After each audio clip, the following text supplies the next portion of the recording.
Ka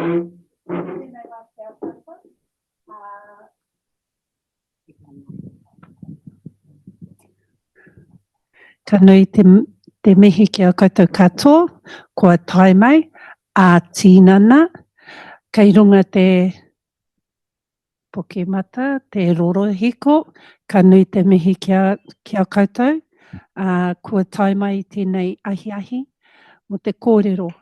He kōrero hei oranga ngā tamariki, ngā mokopuna, ngā whānau, e pāna te noho ana kei roto tēnei ao. He nui ngā take kei te whai huarahi tika me te pono e pāna o rātou mahi. Koena te kōrero i tēnei ahi, tōku whakaaro. Ka nui te mihi ki o mātou tangata e haramai, ka nui te mihi ki a koutou, ki a Sue i kāranga tēnei kōrero kei wainganui a tātou. It's lovely to be here this afternoon, and thank you, Sue, for bringing together these group of amazing wahine toa who sit in positions that, for me, the greater picture is the well-being of our mokopuna, of our whānau, of our community. So, he tino iho tēnei kōrero, no reira, tēnei te mihi ki a koutou. Te aroha no he wai, e pupu ake ana, he awa he mā puna mai ana, i roto i te whatu manawa. Ko tōna matapuna he honu, aina ia karere ano. Ko tōna matapuna he honu, aina ia karere ano. He tai timu, he tai pari, he tai ope, he tai roa, he tai nui.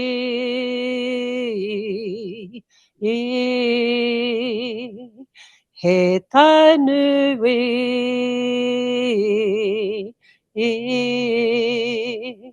He tai nui. What I would like is, if you go online and find the meaning of their waiata by Wharehuia Milroy, was a kaumātua who wrote that song many moons ago. And it's about the aroha within you and extending that aroha out. So, no reira, ka tuku te mihi ki a koutou, tēnā koutou katoa.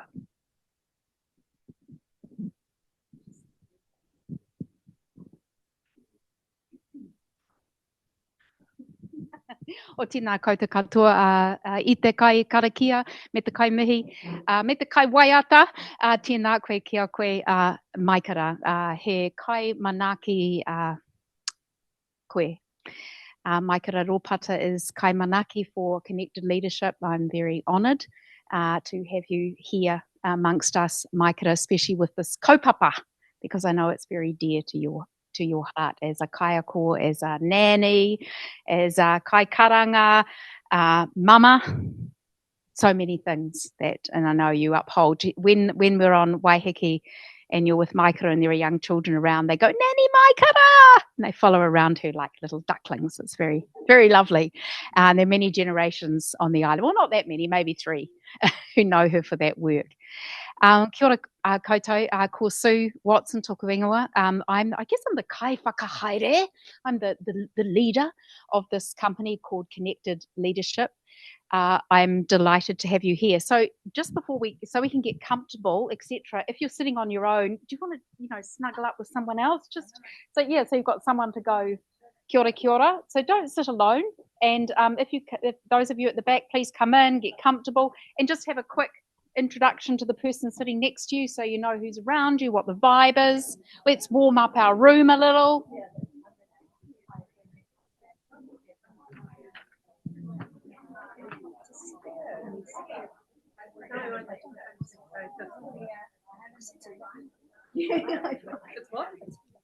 All right, kia ora.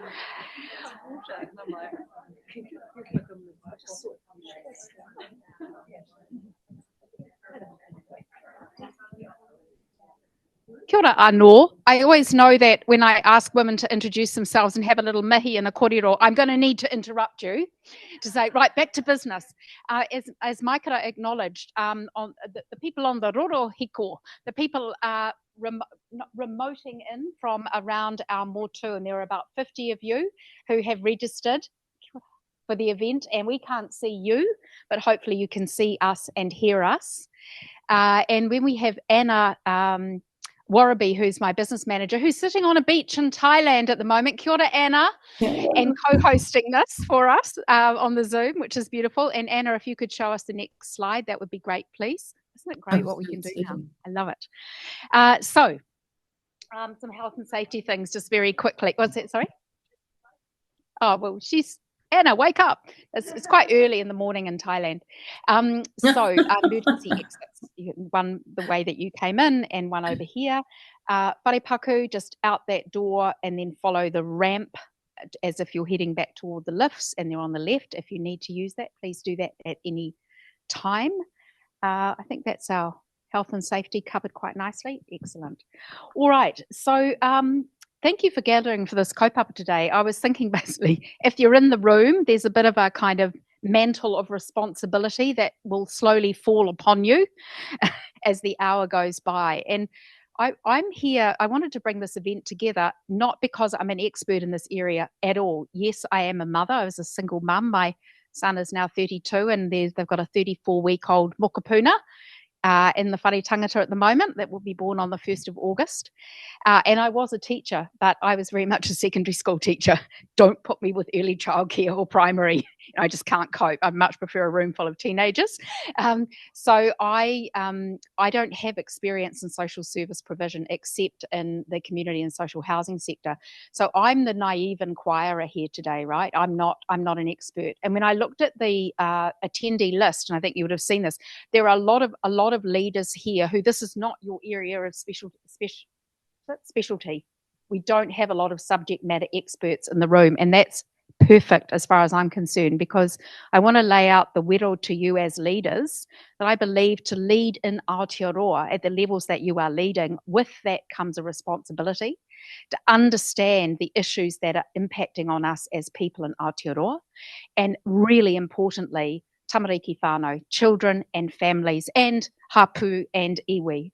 So we're in a complex political environment, both geopolitically, where we have children today whose lives have been ended in Gaza, in Iran, and in fact in Israel and in many other countries. Our children bear the brunt of our conflicts that we as adults set up.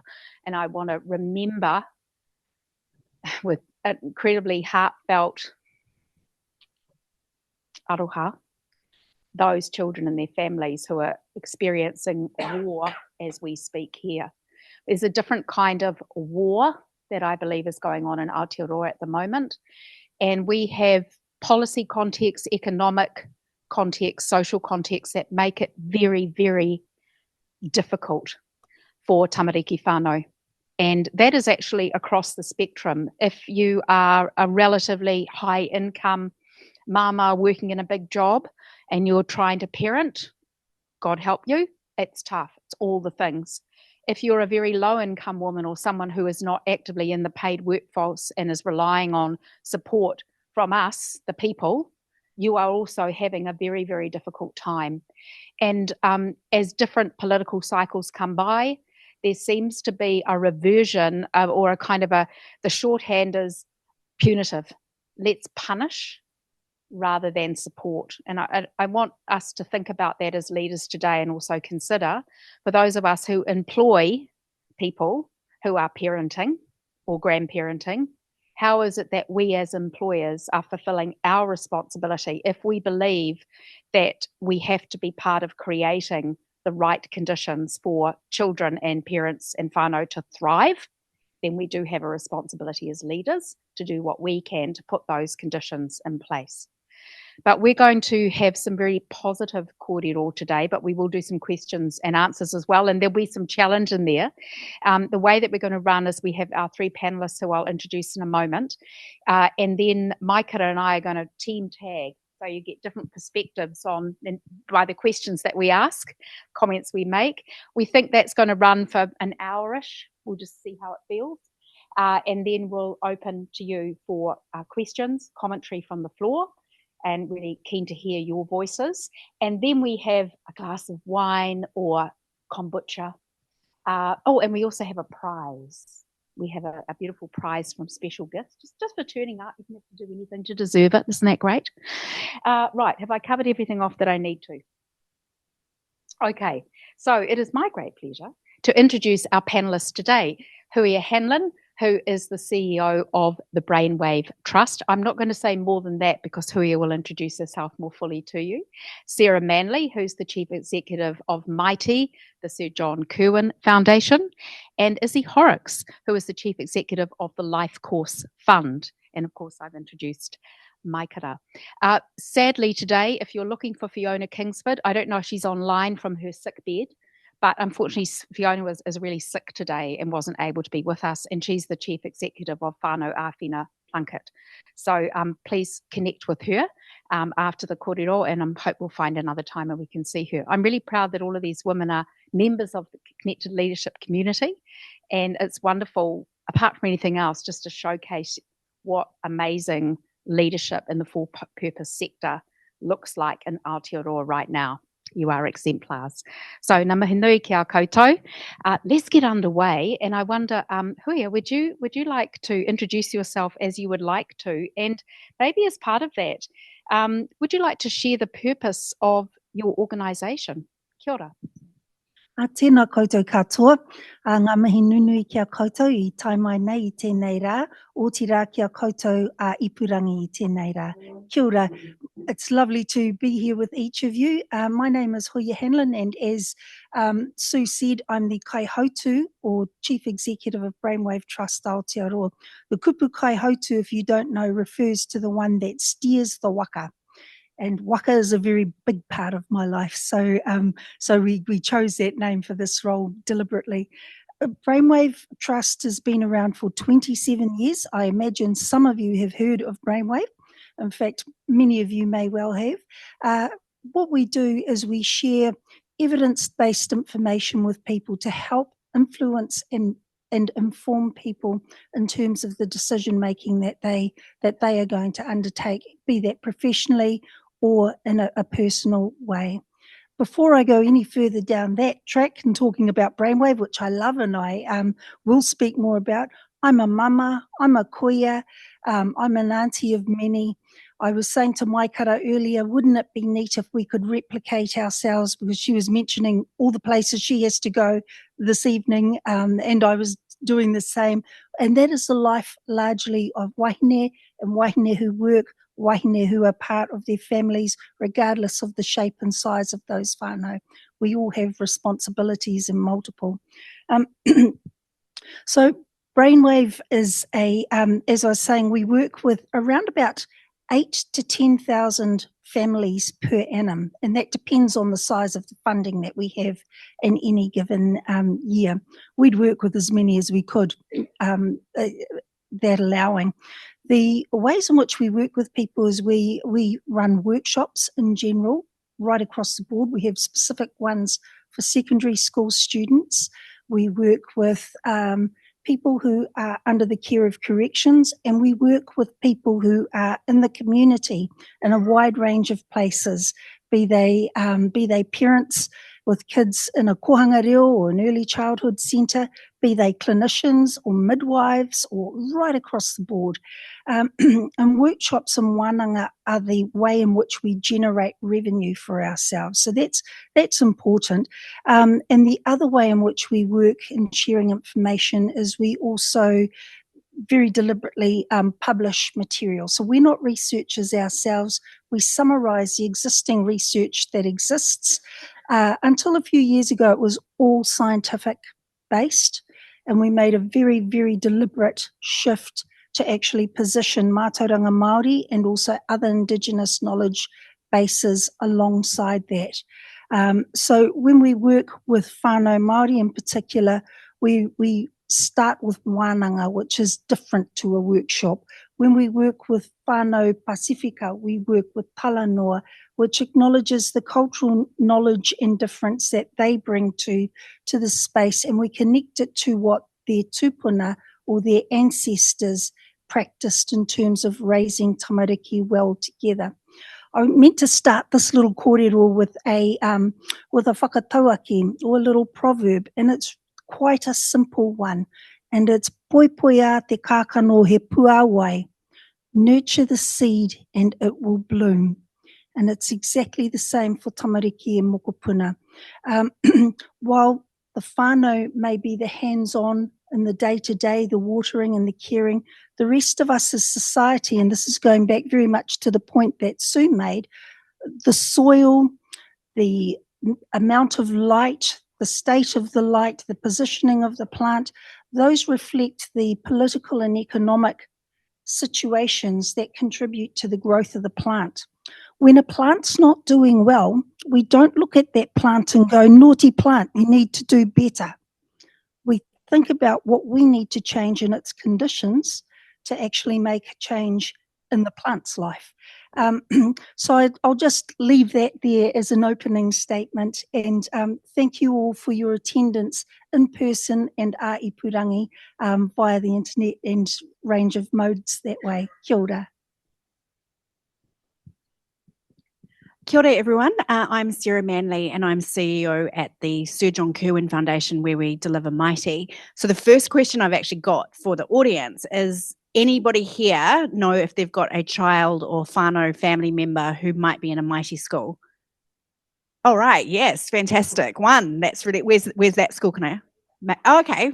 Fantastic, and we can change the rest of your hands going up by the end of the session. But I'm not really here to plug business, so to speak.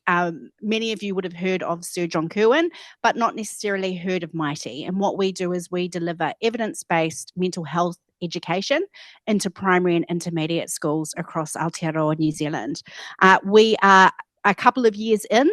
This came off the back of JK waking up one morning seeing that we had the worst youth suicide stats in the developed world, and said something isn't working here. You know, I thought, you know, as he says, you know, many years ago, he thought he'd sort of lifted some of the stigma of being able to talk about mental health, but the statistics show something isn't working. And so with that in mind, some of the greatest minds in the country got together in a room, and the research very clearly showed, and it probably won't come as a surprise to anyone here, that the earlier that we can equip our young people with the skills that they need, the better outcomes they will have in the future. So Mighty was born, and we are now in around 260 schools in 6 different regions across the country. So it's been quite rapid expansion. Our approach is very different at Mighty. We teach the teachers how to deliver mental health education, so it's embedded into the school and it becomes the school's DNA. So we send a Mighty coach who's a highly experienced primary or intermediate school teacher, and they go in and they work and partner with that school for 3 years. And we do it in a way where teachers and schools don't feel like this is something extra they have to do.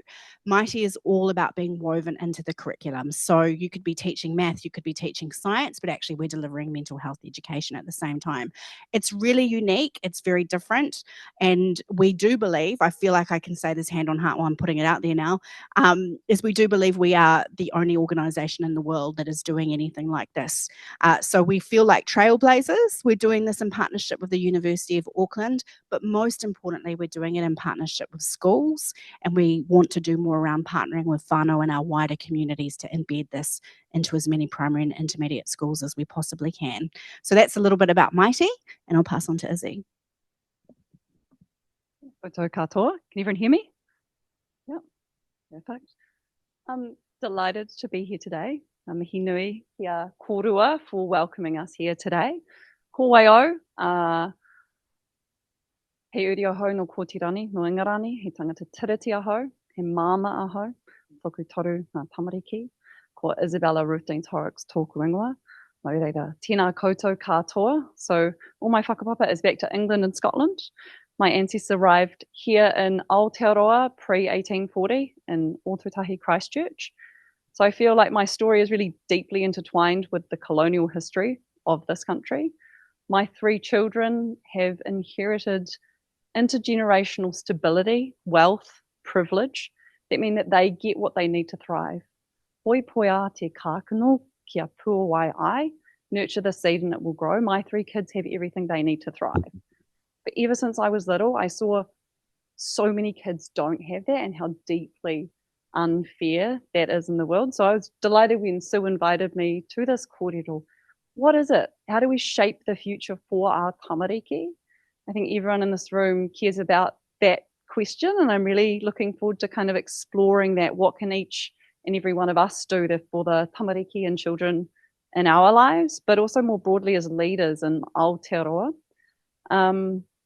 I'll share a little bit about my mahi hat, but then I'd also love to share a little pūrākau, a little story about a conversation I had with my daughter earlier this week, because I think it frames up some of what we might talk about today.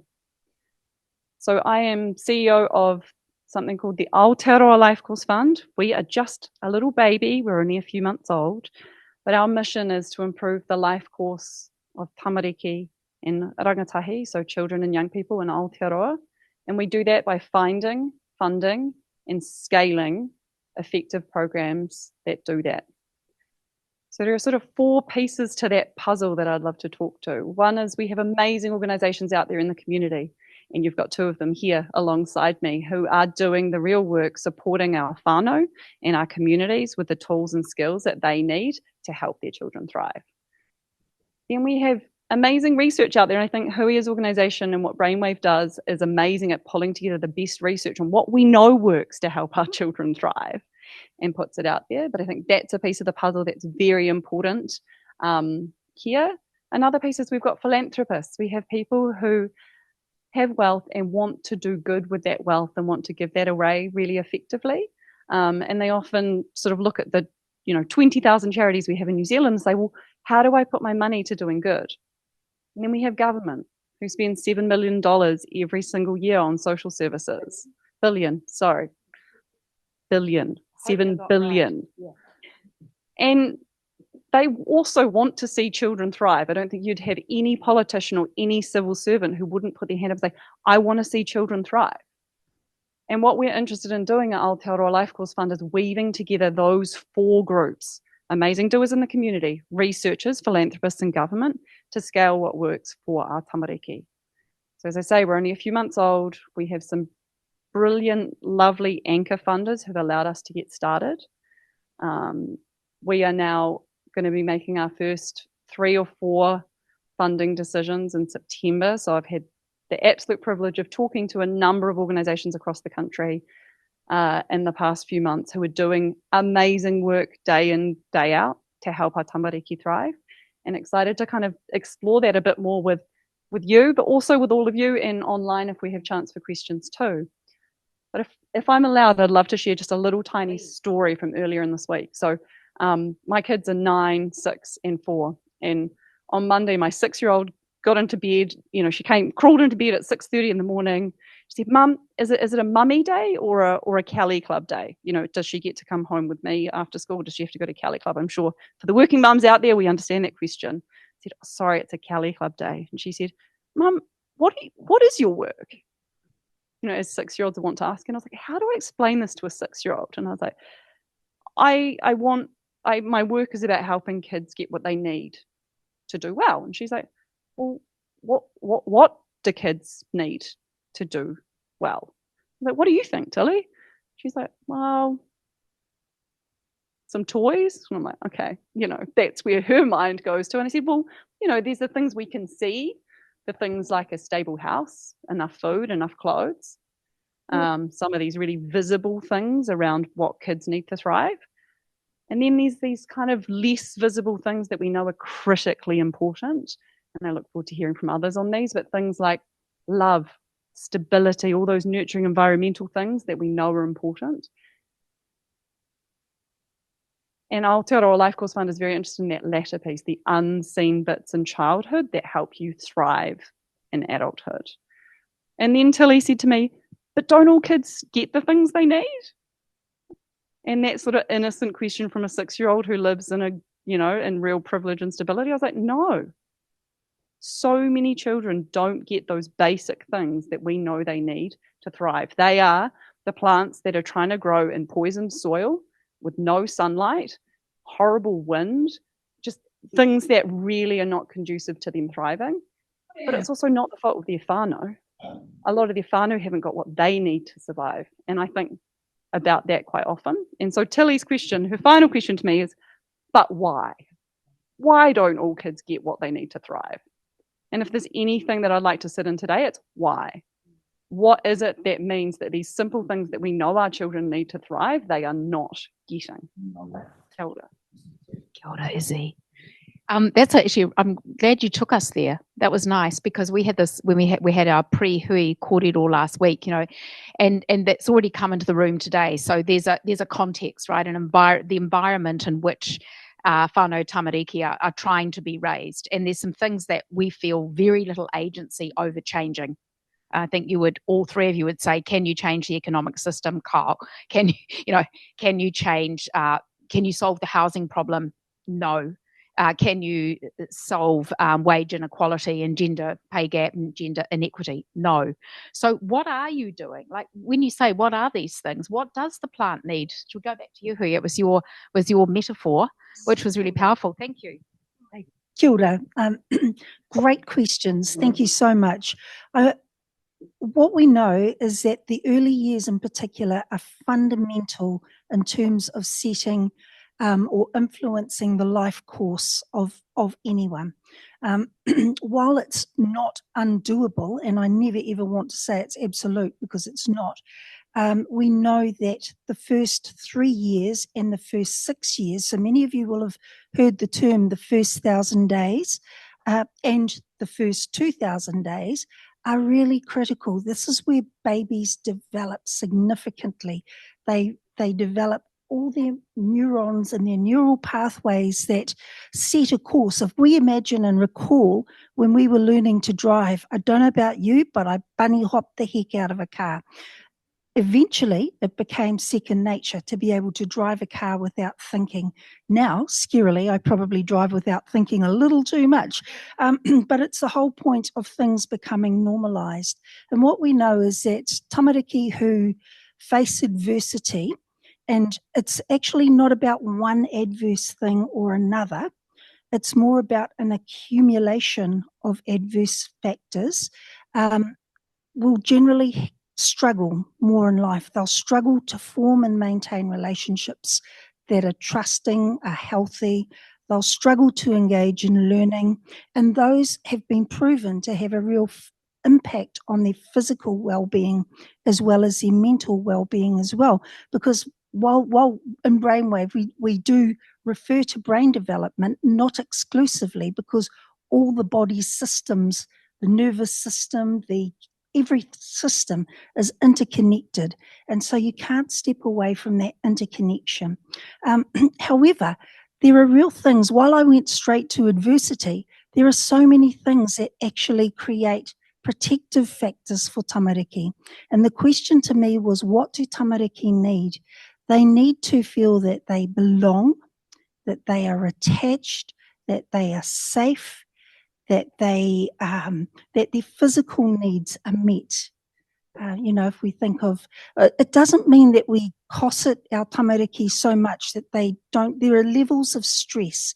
There are occasional stresses that help our tamariki to learn that, they might fall down and hurt themselves, we cannot wrap them in cotton wool consistently.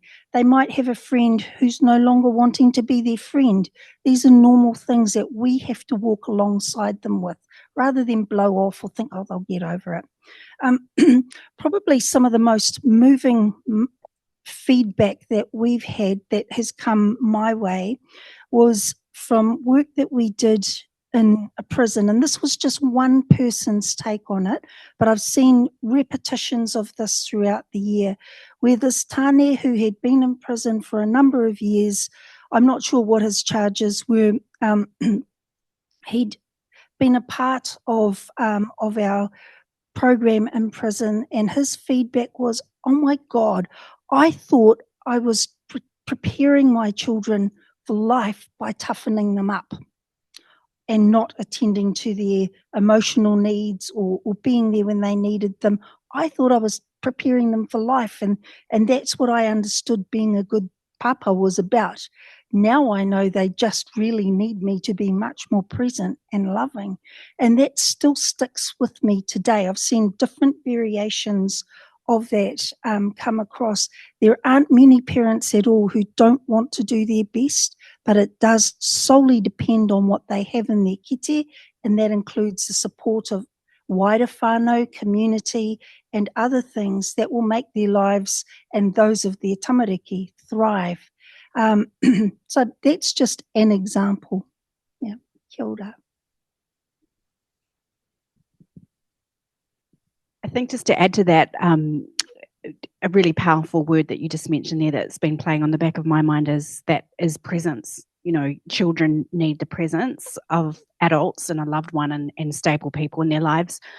As a mum of an 11-year-old boy, just sitting here reflecting, you know, I can do all those things around having a nice home and food in the lunchbox and extracurricular activities and making sure that he's doing all the right things and saying all the right things. But actually what he wants is presence and time with his parent and their parents. And there was a piece of research just a few years ago, which I thought was quite staggering, when they asked children what they wanted the most in the world.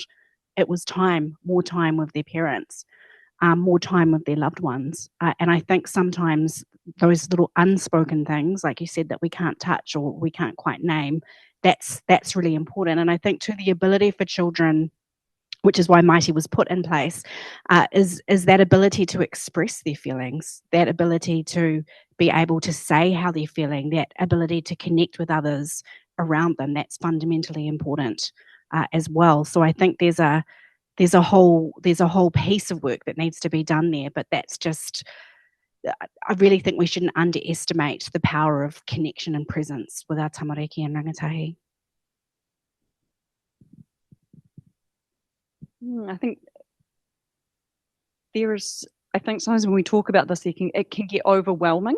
Like I think when you're talking about, and we started with Gaza and we started then with housing in New Zealand, I think this can become really overwhelming. And I just wanted to paint some glimmers of hope back out there that every day, like right here, right now across Aotearoa, there are people changing the lives of kids in their lives, whether they are teachers, whether they are aunties, whether they are mums, their dads, their uncles, their police officers. There are people doing amazing work. And I think what I feel I've got the privilege to do at Aotearoa Life Course Fund is find just a handful of these who are really doing amazing work, very ambitious and quite connected. We could do this more broadly in Aotearoa. And so we are going to get behind 3 or 4 different kaupapa and really help them get out to more tamariki and change more lives. And I just think I'm just going to share one example of kind of hope, because I think it can feel a bit overwhelming. Last week I was visiting a kaupapa called Mamia. They're down in Hawke's Bay, based on my patu marae. They just have a little whare. And Aria, who started it, her dream is just to make it feel like a home away from home. A place that you can walk in and it just smells like your grandma's kitchen. I walked in, there was a sponge cake, literally handmade sponge cake with cream and jam. And people to hold your crying baby while you have a shower. And as anyone who's had a baby, just the idea that there are mums out there who don't have that, who don't have a neighbour, a mum, a sister who can do that. How do you cope? And yet Mummy is doing that and saying any mums can come. Come with your baby and we'll hold your baby and you eat. But then we'll provide, what is it, once we've gotten to know you, what else do you need? What are the little gaps around you in your environment that you might need a little bit of help with? So every Monday they have a pediatrician come from the hospital and they can answer any questions about child development. But they also do a lot on mātauranga Māori and tūpuna parenting, and a lot of the practices that Huia talks about. These are just demystifying. Actually, you know what your baby needs. Your baby loves you. Your tūpuna, your ancestors knew how to raise children, and you know it too. And we'll not teach you, but model it and be around you as you journey in that stepping into parenthood. And I just think that sort of kaupapa, imagine if every parent in Aotearoa had access to that, whether that is just from their own support network or whether that is from a community organisation, how much better our kids would be doing. Would any kids turn up at school with massive behavioural problems and unable to write their own name and unable to look an adult in the eye? I feel like a lot of our big societal issues would be solved if we wrapped around in those first 1,000 days, 2,000 days. How much would mighty be needed? I think there are really, really interesting questions that if we get it really right in those early days and wrap around our whānau, how much of a difference it would make for Aotearoa. Over to you, Maikara. It's really amazing listening to each of you and what your organisation offers. And I hear it and I understand that. But what I also know is there's families within schools who actually don't know how to make those connections. And so what happens with them? If they're fortunate to be on Waiheke Island, there are answers there, and the answer is the marae.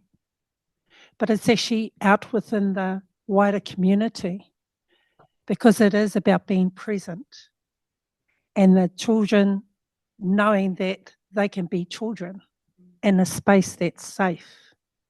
And a great example is what's been happening this week on Waiheke Island with Tamariki. By giving the opportunity to give children a space where they can be that, and a space that is nurturing, loving, full of mātauranga Māori in terms of the whare whakairo, and then being present with their parents, and then parents actually being present to that space. I think those are, and I understand outside of Waiheke, many students don't have that opportunity. So how, I know what I do here on Waiheke, but how do you make those connections within the rest of the country? There's a whittle, isn't it? The challenge. I think the key always comes back to community and localisation. When we started working with, we'd been working with whānau Māori forever, but when we decided to actually do it from a tikanga-led basis, it came back to who is in the community, who do we engage with at a very, very local level, either at a hapu level or at a hapori, which is community level if it's not attached to a specific hapu. And the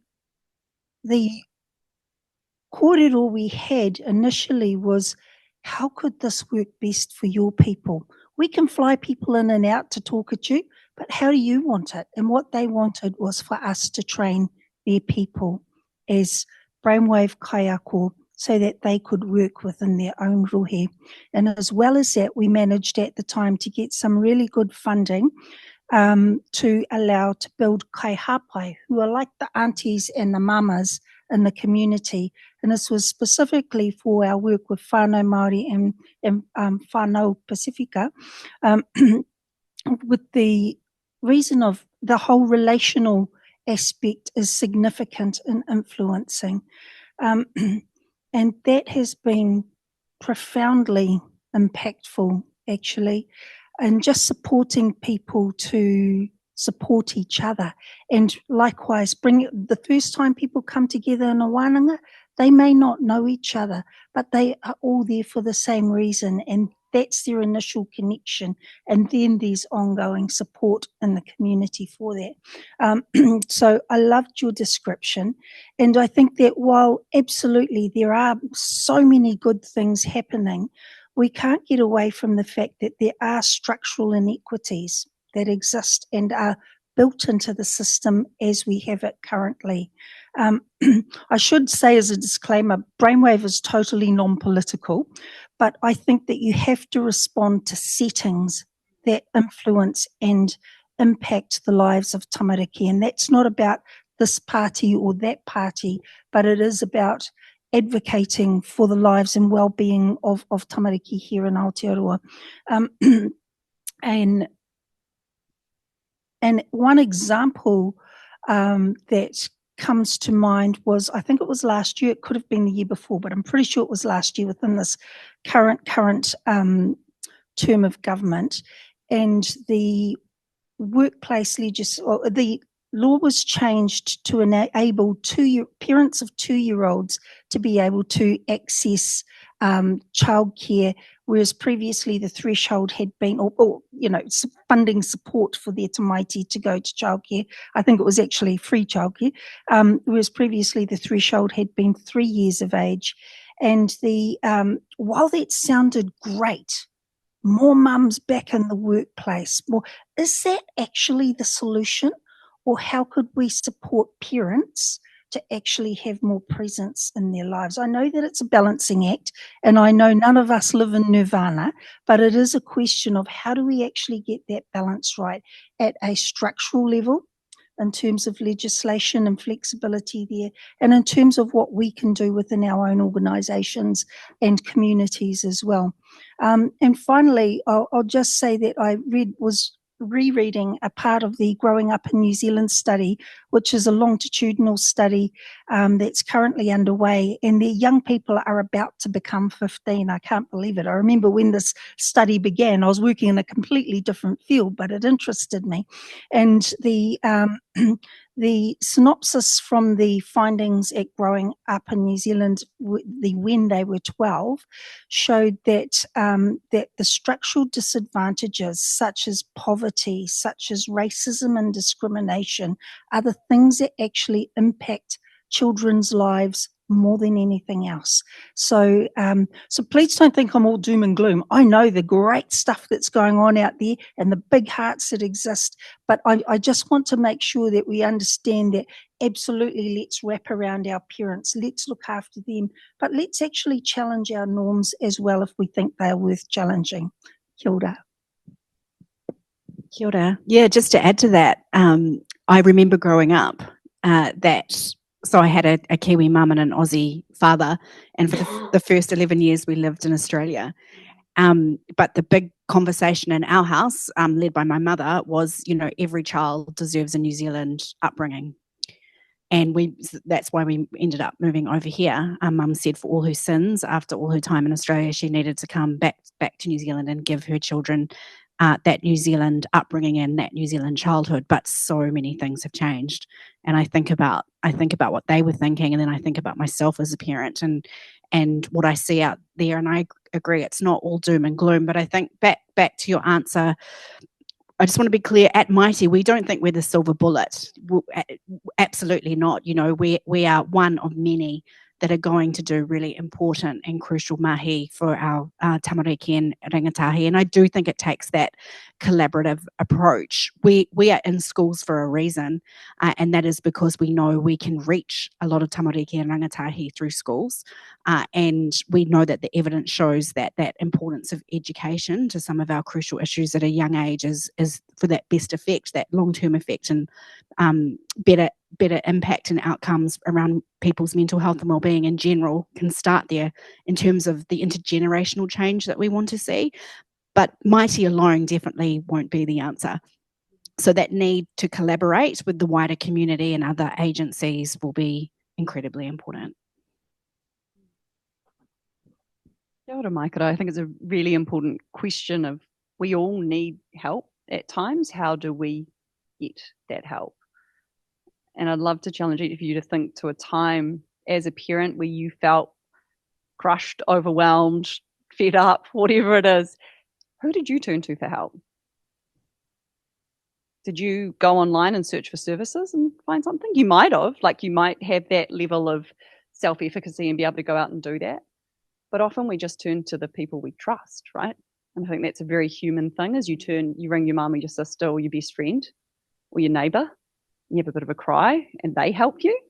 I think often when we're in a really tricky place, expecting someone to know how to navigate a really, really tricky system, and I don't think many of us in the room will have known exactly how hard that system is to navigate, but I think I'd really encourage you all, if you're interested, to read a book called Invisible Child. It's written by a New York Times investigative journalist, and it follows the lives of a family in New York, a homeless family, dealing with the Child Protection Services and dealing with all the US agencies. And although it's US based, it just paints this very stark picture of how hard it is to fight for your children to grow up well in a system that is set up to punish you. And I just think getting back to that fundamental question of when we're struggling, how do we access support?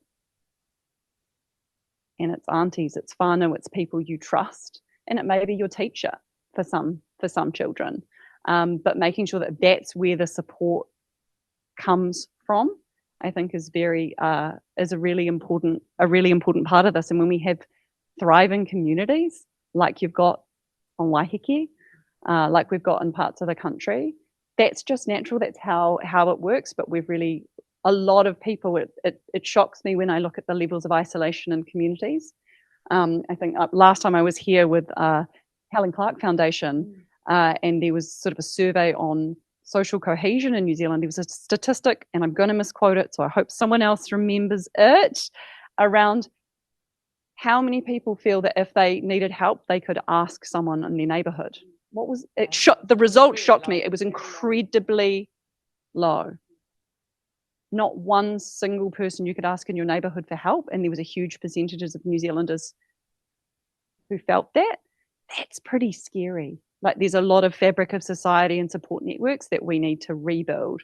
And there are tauira, there are examples to look to of communities that are building that.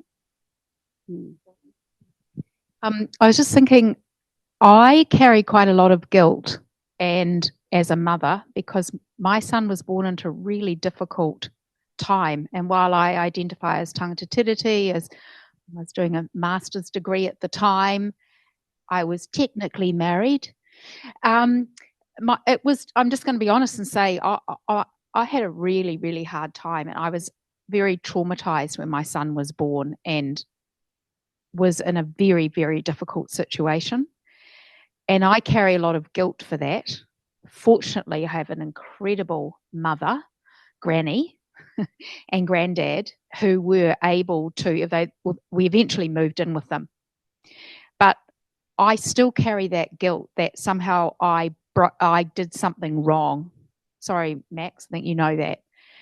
And when I coach a lot of women who lead, and so often they say to me, I feel really guilty about whatever it is. And I don't say, oh, you shouldn't feel guilty. I don't say that. Well, what I want to know then is, what are the things, and we've heard about the research, what was it called, growing up in New Zealand, and what was the Dunedin study, which, how long is that, how old is that cohort now? They're in their 50s. Yes, we've got these two, world recognized longitudinal study following very diverse cohort through. So can you tell us, so let's just say it's not an ideal situation, whether, in my case, white middle class family, but mum's on her own trying to raise a kid, do a master's degree, earn a living in a cold, damp flat.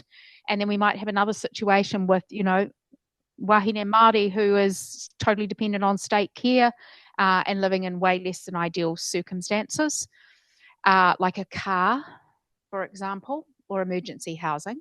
But there's things we feel we can't control, but what are the things that we can do as mothers? Actually, I'll start with mothers. I don't know about fathers.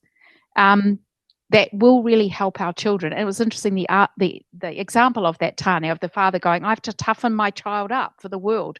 He was doing what he thought was the right thing. And I probably did a whole lot of things I thought were right, but actually probably weren't really helpful. But because I didn't know what was actually, apart from wisdom from Granny, from my mum. So do you know some stuff? Tell us. I think Hui might be the expert here. I'm going to do the layman's job and pass over to the. I think so. Aotearoa Life Course Fund. The word life course there is very important nod to growing up in New Zealand study, Dunedin longitudinal study, Pacific family study. We know from research and from Mātauranga Māori the key ingredients in childhood that help us thrive as adults. Some of those, in layman's terms, are love. In a technical term, secure attachment. You can look at the psychology, you can look at babies and see whether they are securely attached. That comes from parents who are warm, responsive, and loving. So as mothers, as parents, just being warm, responsive, and loving, number one. But number two, and I think you've already alluded to it, the kind of loving boundaries as well. And that's that flip side of that coin, and that ability for kids to learn I can have challenge, and I can navigate challenge, or I can make repair when things don't go right, are really interesting there. And the Dunedin study, one of the really interesting results from 2011, they looked back when adults were sort of in their 30s, and they said, what is it that if we look back in childhood would best predict adult outcomes? And adult outcomes around crime, around relationship success, around mental health status, around income. And they look back at all the, thousands of data points. These are the most studied humans on earth in the Dunedin study. All those thousands of data points from 3 and 4 year olds, what most predicted adult outcomes. And they found it was these bunch of skills that they named self-regulation skills. It's not the best word, but it's really this ability to, when things are tricky at 3 or 4, control your behaviors, your thoughts, your responses. So you look at it, and I've got a 4-year-old, and you look at when his sister breaks the fort he's made. Does he lash out and hit her? Yeah, sometimes. Or is he able to take a deep breath, get angry, but not do anything? And I think those set of skills there come from warm, secure parenting with some boundaries and some ability for kids to make some mistakes, face some hardship, and realize that they can work through it. And your self-regulation skills at age 3 are predictive of a range of adult outcomes. So the kids in the top quintile of self-regulation skills age 3 are 4 times less likely to end up in jail, 3 times less likely to attempt suicide, or spend 4 times less on benefits by age 40. And a range of other mental, physical health outcomes, relationship status outcomes, life satisfaction outcomes. And that's quite incredible. Kia ora. Just picking up on the study that Izzy was referring to, the self-regulation tools, and I'm not challenging the point that you raised, are things that we can control as parents. There were 2 things that really influence the outcome. That was one, and that's one that we feel that we can definitely get a handle on. The one that feels slightly more out of our control, but for context reasons needs to sit alongside that point, is poverty. And that doesn't mean that parents who don't have resource available aren't good parents and aren't doing their best. It's just the description that Sue gave earlier, having a new baby, being in a damp flat, having nobody supporting you, all of those can be real realities for people regardless of whether they are reasonably well off or poverty, but poverty compounds things. That's the thing. So anyway, the other point that I was going to make is, as a mama, and I know this as everyone who comes into Brainwave after they've been there a few months, they go, oh my God, if I'd have only known this before, whether they're doctors, psychologists, GPs, teachers, whānau ora navigators, marketing managers, they all go, oh my God, I would have so done things differently. I think that's just the human condition, and we have to forgive ourselves for doing the best that we could with what we had at the time, and also be aware as we step into other roles in our lives, be that in our professional lives and the influence and resources that we have to potentially make change, but also in our personal lives as grandparents, as aunties, as people in our communities. How can we support those who might be right back there where we were. When I was a mum with my youngest, who was 5, she'd just started primary school, and I'd just at that point been elevated to my first executive role. And it was for a large tertiary institution, and we had to meet as an executive twice a week at 7 a.m, and there were no childcare options available for a 5-year-old at 7 a.m. So I had to wrap her up in her blankie and her jammies and take her with me and sit her in a corner and say, now don't make a noise. If you're hungry, here are your snacks. I felt terrible for years. But again, as I said, we have to forgive ourselves for doing the very best that we could at the time. I was focused on being able to provide for my family and provide for it well, and to be able to be successful in a career that I really enjoyed. So, you know, it's now, as I look back, that was 20 plus years ago. She's now 24, my youngest. As I look back and I think, what do I need to do to be able to support my daughters-in-law, my nieces, my whānau, my friends? What can I do to make their lives easier? What can I do for my team members? Are there policy settings that we need to change? Are there practices that we need to change? So, sorry, I sound like a bit of a broken record. I keep bringing it back to the things that we can control, beyond just the personal. The personal is huge, and it's where we make connection. But sometimes when we're in leadership positions, we have to go beyond the personal as well. Kia ora. It's a very thought-provoking question. I'm probably now going to take it into a space which maybe, just to be clear, represents my opinions and not necessarily that of the Sir John Kirwan Foundation. But I was just sitting, you talk about guilt, and I think everybody, no matter what your circumstance, has felt it as women, as adults, because, sorry, there actually is a man here, which is fantastic to see. Oh, yes, exactly. So we've all felt it. We've all felt guilt of some kind. I think when I look around the state of Aotearoa, New Zealand at the moment, and globally, as we see all these humanitarian crises really unfold so vividly in front of us, I think the guilt I'm carrying with me at the moment is, am I speaking up enough as a leader to say that there are things that are not acceptable anymore? And I think it's really easy to sit back and say, not easy, because it's not easy, because we're in this work day in, day out, and it's bloody hard, is yes to the power of community, yes to the power of collaboration, yes. But as leaders, sometimes I think we should be a little bit louder at the moment of saying, no, there are some things right now that are unacceptable, that are not good enough. The government should be doing more. The international community should be doing more. And I think that's some of the guilt I feel at the moment as I look at my son and I look at the state of the country. Are we all trying to toe the line a little bit too much because it's difficult, because there's funding complications? If we stick our head above the pulpit and say this, we're going to get knocked for doing this, and these people aren't going to work with us, and that looks too political, and then they look like they have an agenda. But I do wonder if we're doing enough we're here today to talk about the future of our tamariki and their well-being.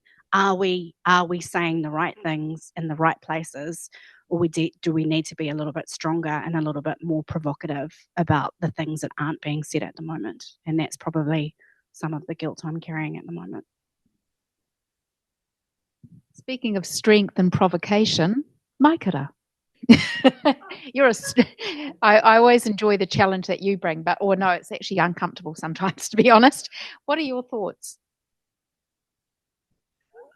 Throwing that at you.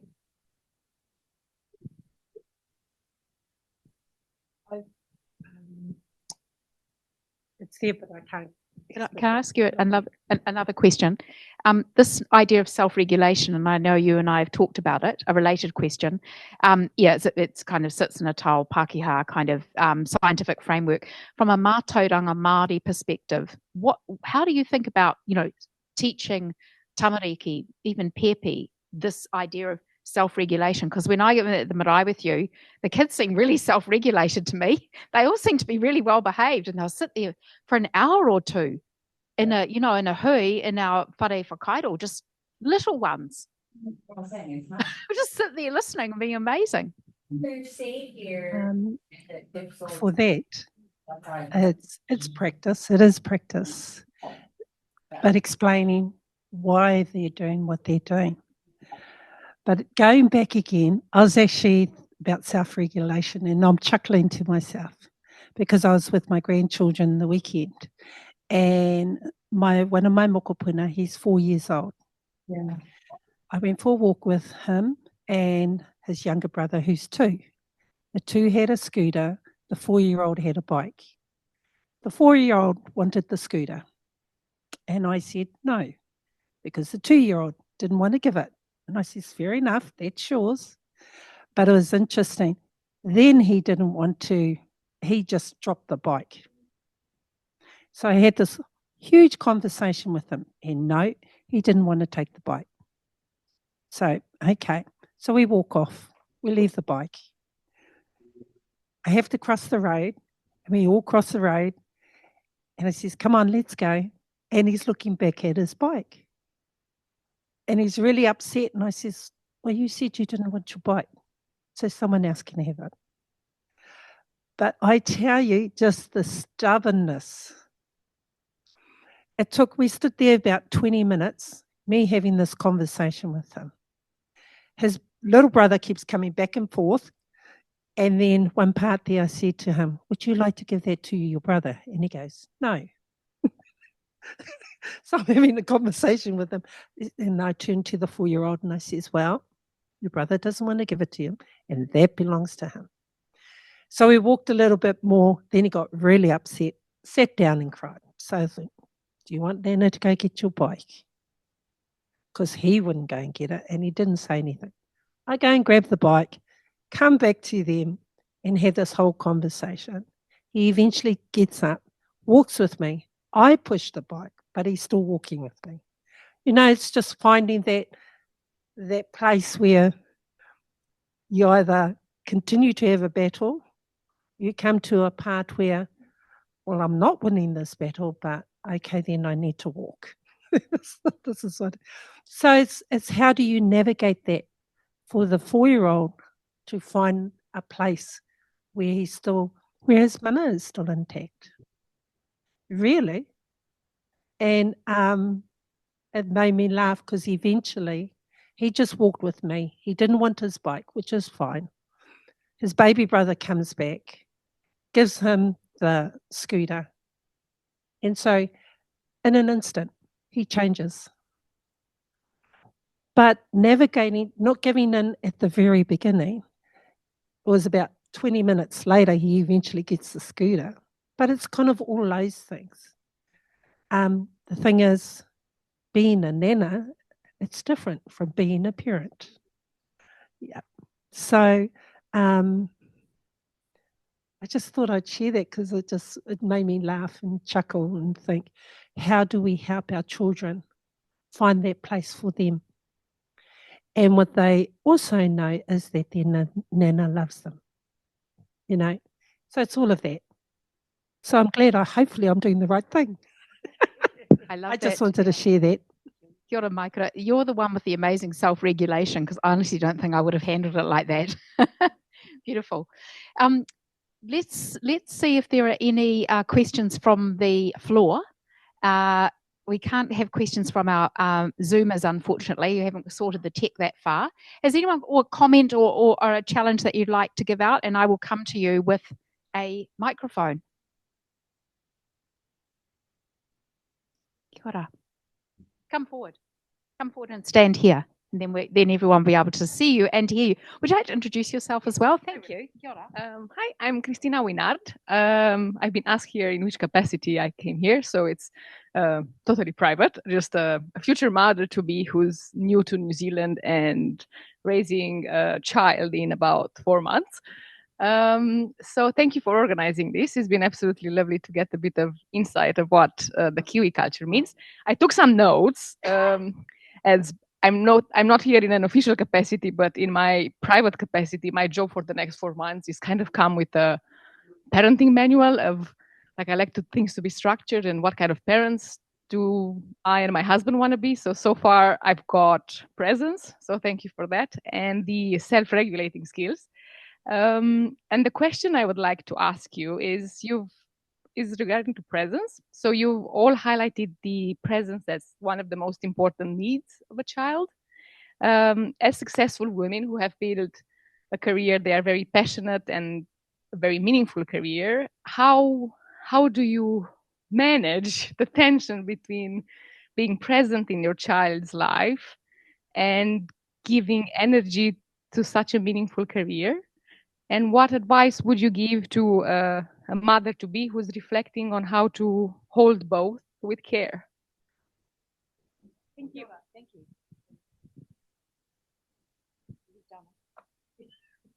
Kia ora, Christina. Thank you so much for that question. I don't claim to be an expert on absolutely everything parenting, but sharing as a parent and also with some knowledge professionally about this is be kind to yourself.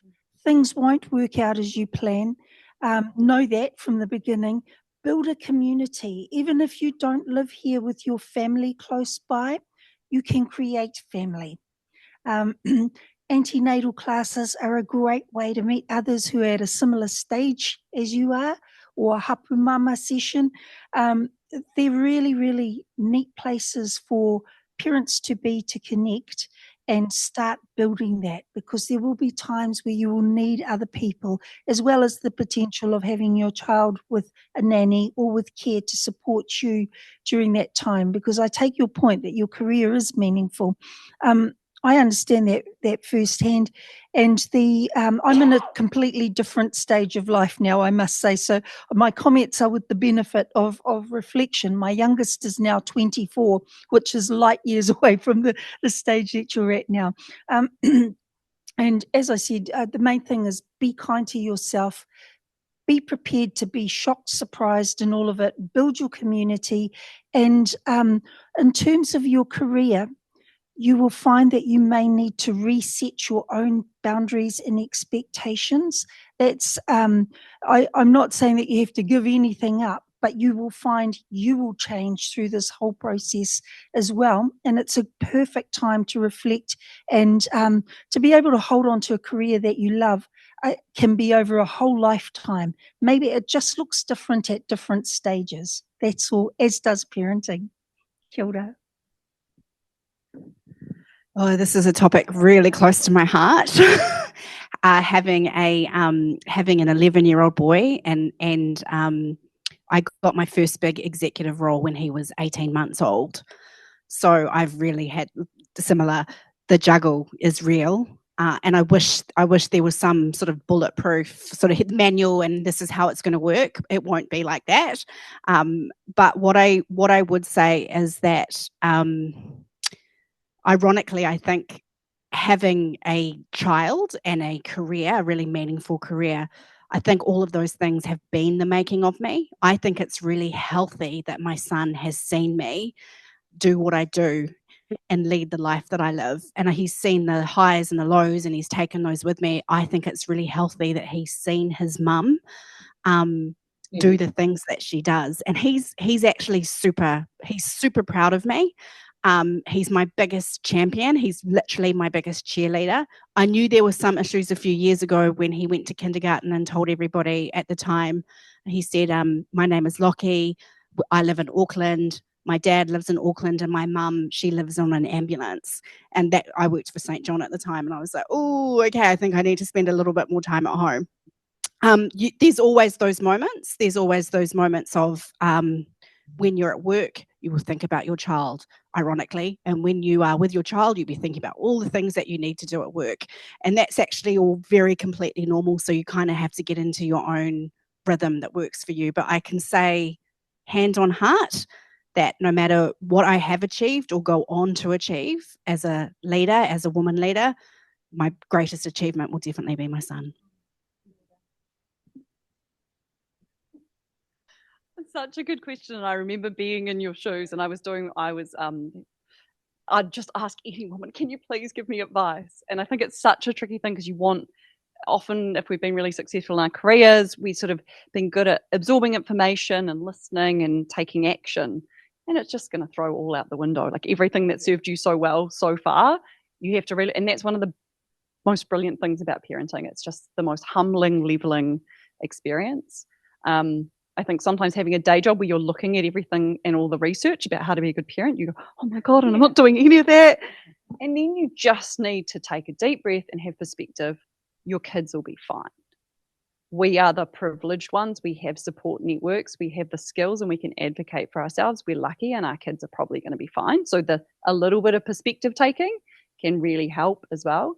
But I think to your question on presence, Sarah, that point of when you're at work, you're thinking about your kids, and when you're at home, you're thinking about work. That's been my biggest mental work on, to be honest, is to try and, when I'm at work, be at work. And that's just me. This is how I try and roll, is be really present where I am. And then when I'm with the kids, just do my darndest to be present with my kids, and not because it's a real work on. My husband and I talk about it a lot. Like he'll come and he's physically present with the kids, and they're literally like the three of them are all like wrestling him, and he's there and he's wrestling them, but his mind is in China on a deal, right? And you can just see it, and the kids feel it as well. And I'm like, oh, but you don't see it unless you see it reflected in others. You don't catch yourself doing it. And I'm like, oh, I need to work on that piece. So for me, like simple things, my phone gets put away and I don't look at it. I don't. And it's really tricky because you're like, oh, I need to do that email, or what happens. Like this morning, a really critical email had come through and I didn't know because I was dropping the kids off and trying to be really present at the start of their day. And a friend had sent me this book, I think it's called The Space in Between. And it's this idea of but after work, but before you see the kids, do something that rounds off that workspace and have a pause and then move in and set intention of being with the kids. So for me, I always walk and pick up the kids or run or bike. So there's just like a physical break. And I try and say, okay, cool, I've done what I can do. How do I want to turn up when I see Lockie, Tilly and Bob, when I greet them, that greeting them with presence and love? These are just tricks that I've because presence to me is really important as well. But there are no bulletproof answers. You'll figure it out. And the growth of figuring it out is kind of the amazing bit. I was just going to say, one of the things I learned as well is I felt guilty about the wrong things in hindsight. So when my son was older, because I parented on my own, mostly. It's a bit complicated. But anyway, and I would beating myself. I was never there. I was always in a rush, which I was, right? I was always stressed, all of that. And I said to my son, how was that for you? Like in reflection, he was in his early 20s.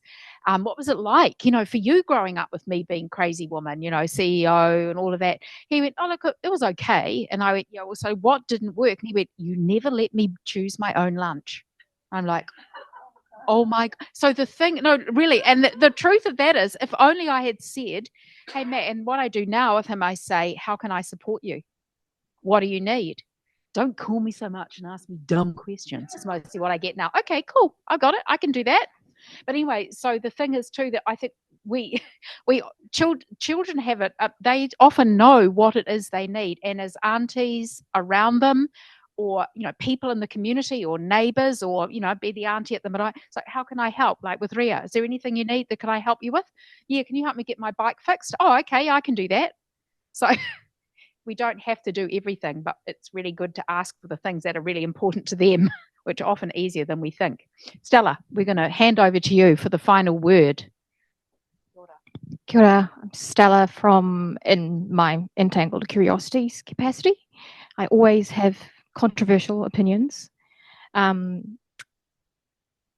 It's very easy for us, especially in the English-speaking world, to reach for a superficial plaster when we are feeling negative emotions, or what we think are negative emotions like anger, grief, and sadness, and put those plasters over systemic broken bones.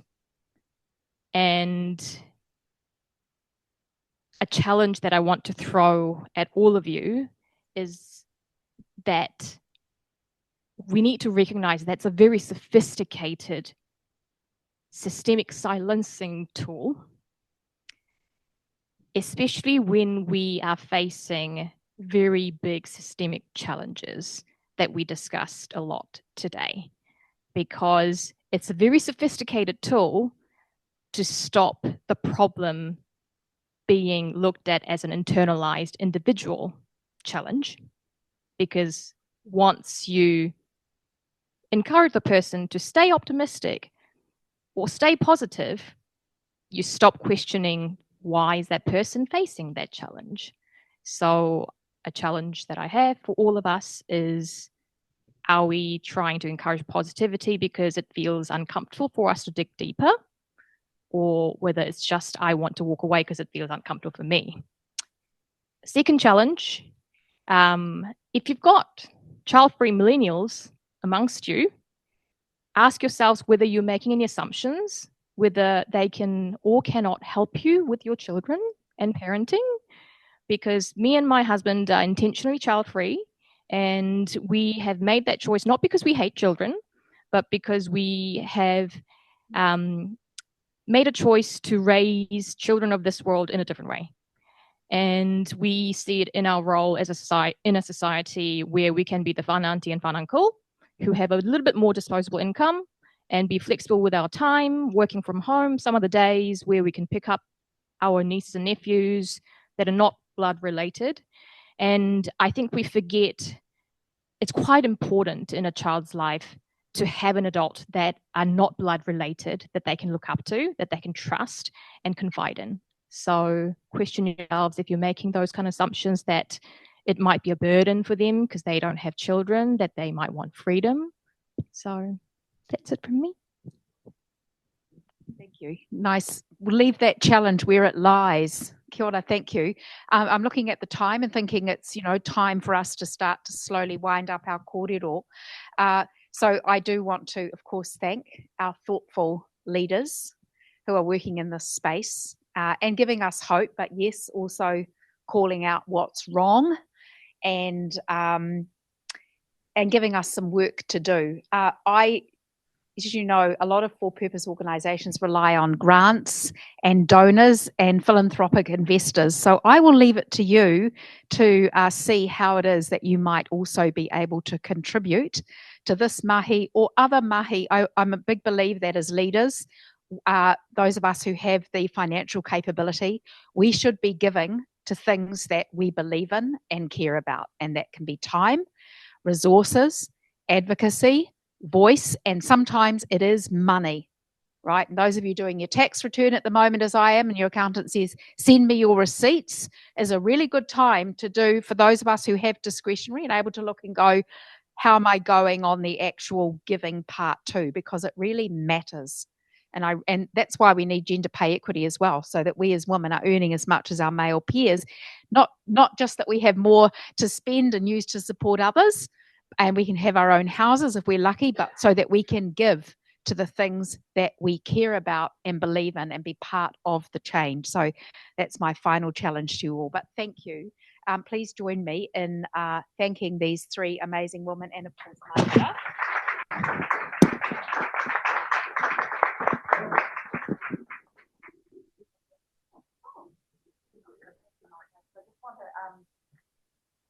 These gifts are called, what are they called? Special gifts. And we have Suzanne Jones, who's the chief executive of this company. I met her at Diversity Works conference, and there's one here for you as well, Maikara. And the gifts in these boxes were all created by either disabled entrepreneurs or companies that employ disabled entrepreneurs. And you can hand select what you would like to be in the gift box. And for those of you who are looking for meaningful gifts, you can also put your own collateral in here. You can have your own brand on the candles and the notebooks and whatever, right? And so it's a beautiful gift. And of course, we said that somebody from the audience was going to get one. So Georgia helped me to do a random number draw on the computer. Is Victoria Mann here? Kia ora, Victoria. Oh, hang on, it's at the back. Could you grab that the big fat one at the back, please? Oh, thank you, Suzanne. So a gift for you. Thank you. And again, isn't it great that with things that we really care about, we can put our money to those things and buy these kinds of gifts. Could have got a bottle of wine, which is not terrible, but I think this is better. Speaking of generosity, there's the second slide. Beautiful. Speaking of generosity, I also want to acknowledge Alberts.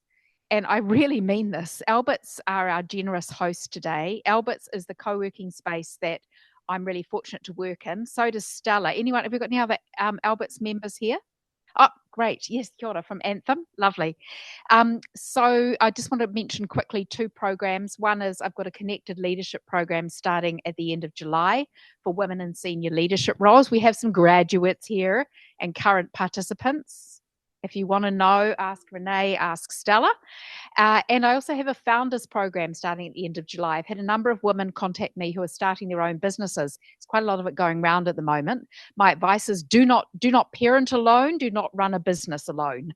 It's really tough. So I'm bringing 6 to 10 women who have their own companies together, and we're going to support each other to grow like crazy between July and the end of this year. So please join us, Founders Table. There's a seat for you at that table. I'll hand over to Maikara. Kia ora. Kei te tautoko au te kōrero I mua I ahau ki a koutou. Mihi māhana ki a koutou mō koutou kōrero. He whakaaro nui e pāna te oranga o ngā tangata. Aha koa koe, aha koa nōwhia. Kia rātou marunga te rorohiko, kia koutou he nui te mihi kia koutou. Kia koutou hoki, kai wainga nui a tinana I konei ki te hakarongo. So thank you for a very enjoyable afternoon and kōrero. I thoroughly enjoyed it and I hope everyone else did. So we're just going to do our karakia mutunga etu.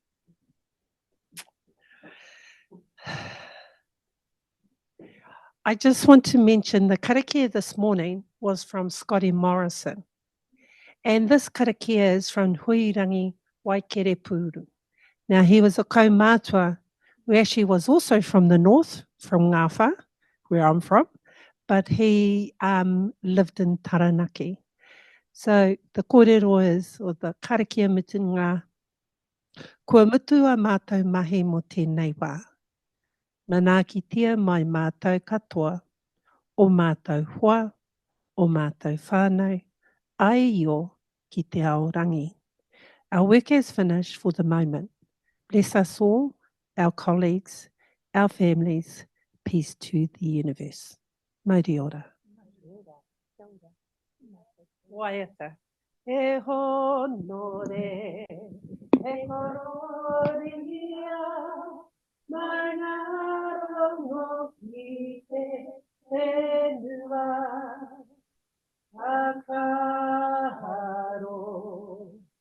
aie, ki ngā tāngata katoa, ake ake, ake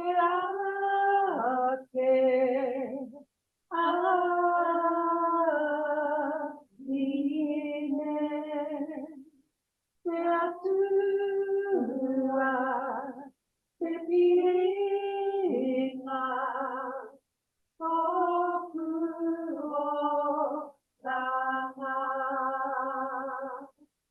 toku o ranga.